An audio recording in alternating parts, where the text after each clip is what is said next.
Dirasa sudah lumayan mabuk.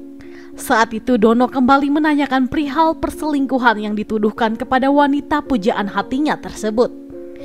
Namun dikarenakan Nanai tidak pernah melakukan perselingkuhan seperti yang dituduhkan oleh kekasihnya, sehingga Nanai menyangkal tuduhan itu.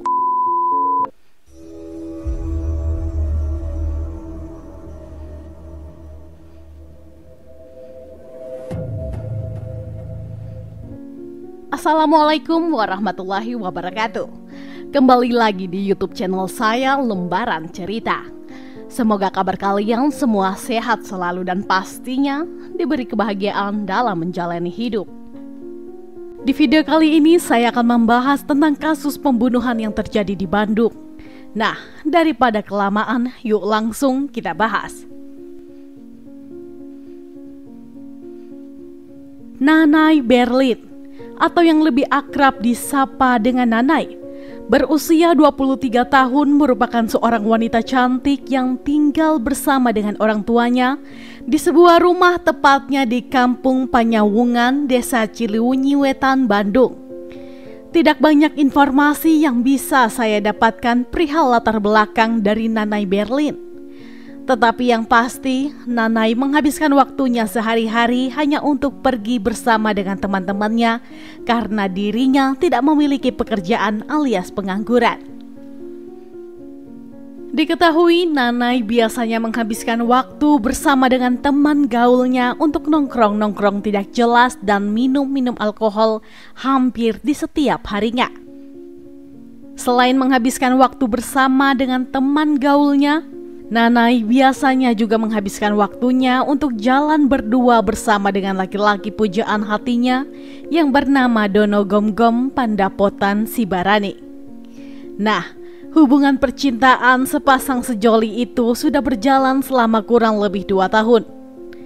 Sama seperti Nanai, ternyata Dono juga tidak memiliki pekerjaan.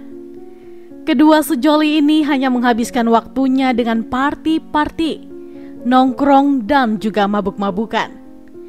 Menurut beberapa teman dekat dari Nanai, Dono dikenal sebagai seorang kekasih yang sangat kasar dan juga overprotective.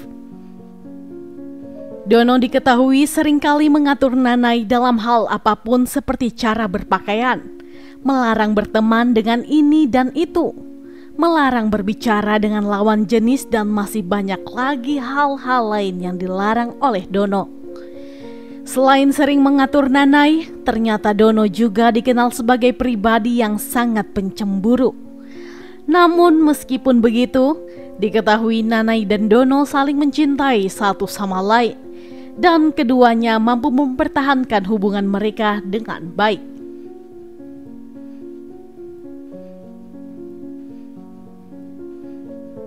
Pada 2 Maret 2022 siang hari, Dono yang memiliki sifat posesif mendadak terlibat adu mulut dengan sang kekasih.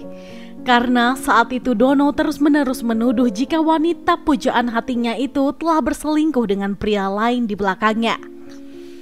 Namun pertengkaran yang awalnya memanas itu secara perlahan-lahan mulai mereda. Setelah situasinya mulai dingin, Dono mengajak sang kekasih untuk menginap di salah satu hotel melati di kawasan Kosambi, Bandung. Dan ajakan itu pun juga langsung diiyakan oleh Nanai. Di sana, mereka sempat mengobrol sambil meminum 1 botol minuman beralkohol. Dirasa sudah lumayan mabuk. Saat itu Dono kembali menanyakan perihal perselingkuhan yang dituduhkan kepada wanita pujaan hatinya tersebut. Namun dikarenakan Nanai tidak pernah melakukan perselingkuhan seperti yang dituduhkan oleh kekasihnya, sehingga Nanai menyangkal tuduhan itu. Beberapa kali Nanai mencoba menjelaskan bahwa dirinya tidak pernah mengkhianati cintanya kepada Dono. Namun sepertinya penjelasan itu tidak dapat diterima oleh akal sehat Dono. Karena tidak mau memicu pertengkaran lagi, Nanai kemudian memutuskan untuk tidur saja dibanding menanggapi pertanyaan-pertanyaan dari kekasihnya itu. Di saat Nanai sedang tertidur pulas, entah apa yang merasuki pikiran dari Dono, karena terbesit di dalam pikirannya untuk menghabiskan nyawa sang kekasih. Setelah merenungkan dan menimbang-nimbang, Dono akhirnya mengikuti niatan jahat yang sempat terlintas di pikirannya. Saat itu Nanay yang masih tertidur langsung saja dicekik bagian lehernya oleh sang pujaan hati selama beberapa menit hingga akhirnya wanita cantik itu kehabisan nafas dan tidak bergerak lagi. Mengetahui hal itu, Dono mulai merasa panik. Ia beberapa kali berusaha menggoyang-goyangkan tubuh dari kekasihnya itu, namun tidak menunjukkan pergerakan apapun sehingga akhirnya Dono menyimpulkan bahwa Nanay benar-benar sudah meninggal dunia. Dalam kondisi yang panik serta ketakutan, Dono kemudian menghubungi salah satu sahabatnya yang bernama Dian Permana alias Rimbil berusia 22 tahun. Sembari menunggu sahabatnya datang, Dono sempat memikirkan berbagai cara untuk membuang jasad dari wanita cantik itu. Beberapa lama kemudian, Rimbil yang sama sekali tidak tahu tentang kejadian itu tiba di kamar hotel tempat Dono dan Nanay menginap. Setibanya di sana, Dono langsung mengutarakan niatnya untuk meminta bantuan dari Rimbil guna membuang jasad dari Nanay yang telah tewas dibunuhnya. Awalnya tentu saja Rimbil tidak mau membantu Dono dan berniat meninggalkan hotel tersebut. Tetapi karena Dono terus-menerus memaksa Rimbil untuk membantunya, akhirnya Rimbil tidak tega dan mau membantu sahabatnya itu. Setelah keduanya sepakat, Rimbil dan Dono mondar-mandir di dalam kamar untuk memikirkan bagaimana cara yang pas untuk membuang jasad dari Nanay.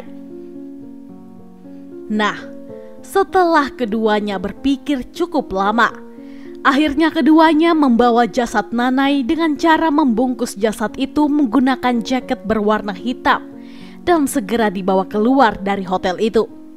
Aksi membuang jasad itu kemudian dilanjutkan dengan mendudukkan jasad Nanay di atas sepeda motor dengan diapit oleh keduanya. Dono duduk di depan dan bertugas untuk mengendarai sepeda motor, sedangkan Rimbil duduk di bagian belakang sambil memegangi jasad dari Nanay. Keduanya lalu berkeliling kota Bandung sembari membawa tubuh tidak bernyawa itu hingga kurang lebih jam 3 dini hari. Setelah keduanya menemukan tempat yang cocok, akhirnya jasad wanita cantik itu dibuang begitu saja di sebuah semak-semak yang berlokasi di daerah Cisaranten Kulon, Arca Manik, Bandung. Pada 3 Maret 2012 kurang lebih jam 7 pagi, warga setempat pun akhirnya digegerkan dengan penemuan jasad seorang wanita cantik yang sudah tewas tergeletak begitu saja di sebuah semak-semak di kawasan Arca Manik, Bandung. Setelah penemuan yang menggegerkan warga itu, salah seorang warga bergegas melaporkan kejadian itu ke aparat kepolisian setempat untuk proses penyelidikan lebih lanjut. Saat pihak berwajib tiba di lokasi penemuan itu, mereka menyimpulkan bahwa wanita cantik itu merupakan korban pembunuhan. Untuk mengetahui lebih detail perihal wanita cantik ini, aparat kepolisian kemudian segera mengevakuasi tubuh tidak bernyawa itu ke Rumah Sakit Hasan Sadikin Bandung untuk proses identifikasi dan juga otopsi. Berdasarkan hasil otopsi yang dilakukan oleh tim forensik, penyebab kematian korban adalah mati lemas. Selain itu ditemukan banyak sekali luka lebam di bagian leher dan juga kaki korban, sehingga mereka meyakini bahwa korban dibunuh dengan cara dicekik pada bagian lehernya. Berdasarkan hasil identifikasi, akhirnya terkuak identitas korban, yakni Nanay Berlin berusia 21 tahun. Jasad Nanay Berlin lalu dibawa ke rumah sakit duka dan disemayamkan keesokan harinya pada 4 Maret 2022. Untuk menguak dalang pembunuhan yang menewaskan Nanay Berlin, aparat kepolisian sempat menginterogasi beberapa orang saksi yang terdiri dari keluarga serta saksi mata yang menemukan jasad dari Nanay. Selain itu, aparat kepolisian juga memulai penyelidikan mereka dengan memeriksa rekaman CCTV di jalanan dan di hotel-hotel yang ada di daerah Bandung. Dari hasil penyelidikan CCTV itulah, Aparat kepolisian menemukan sebuah rekaman CCTV di salah satu hotel melati yang memperlihatkan bahwa pada jam 1 dini hari di tanggal 2 Maret 2022, ada 2 orang pria terlihat sedang membopong seorang wanita yang diduga kuat merupakan Nanay Berlin.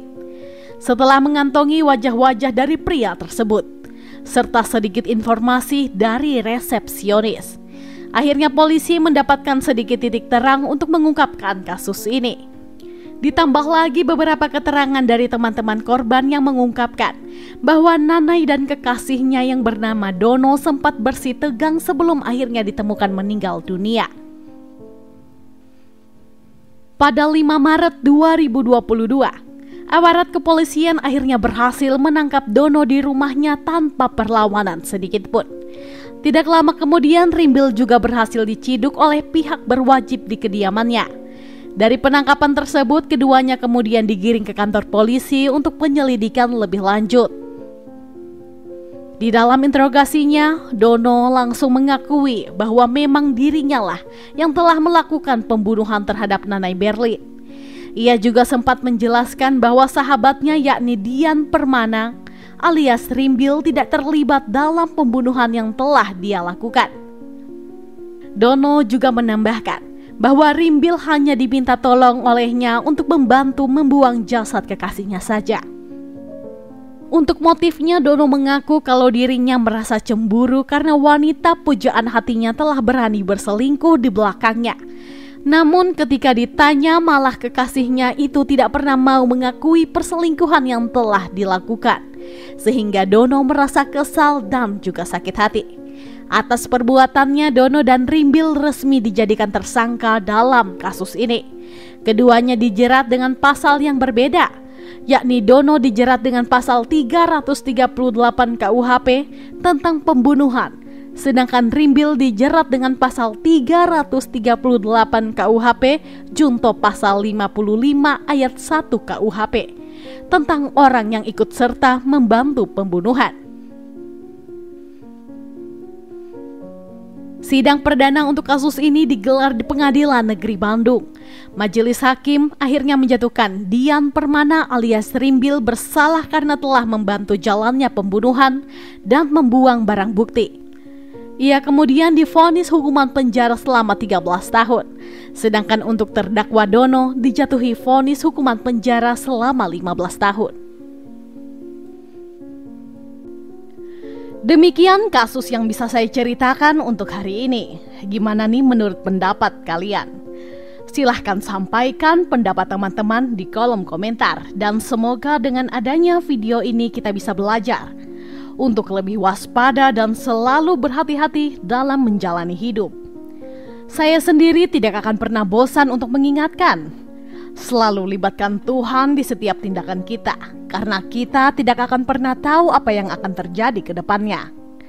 Oke, sekian dulu untuk video hari ini. Mohon maaf jika ada salah dalam tutur kata.